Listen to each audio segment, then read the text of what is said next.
All right, we're back again, and I told you we were going to stop you. I didn't really mean we're going to stop you. We're going to invite you to buy the product that's going to stop your car.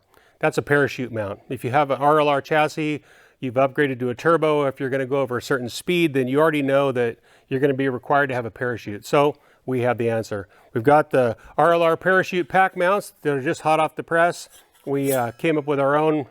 We were just welding a flat plate seriously before, but we thought, you know what, we need to sexy this thing up a little bit and make it so it's a little more attractive to buy.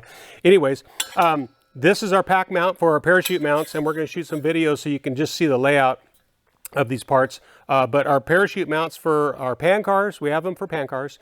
We're going to show you today the ones for the chassis car. They're very similar except for the mounting.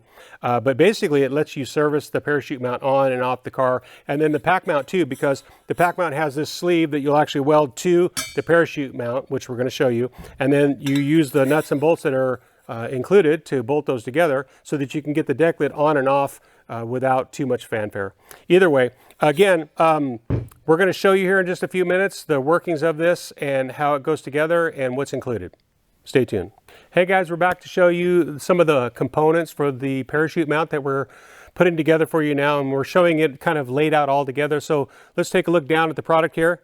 This is our pack mount that comes with the sleeve that you'll weld onto your parachute mount, and you can weld it at whatever angle it suits you best. The rule book tells you that it has to be so many degrees, if you will, so you can read the rule book for your organization, and it'll tell you that after you weld this on there, it has to be at so many degrees, so when the parachute deploys, it'll come out. So we give you this little sleeve here.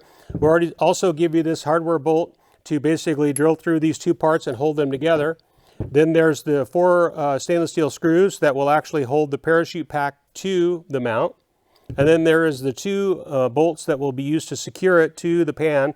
When we give you the sleeves, each bolt will go through the sleeve. So we give you these weld-in sleeves that will basically, this part will weld into your chassis, and then this part will magically slide in. This is a pretty nice fit. Will pretty much slide in right there, and that's it.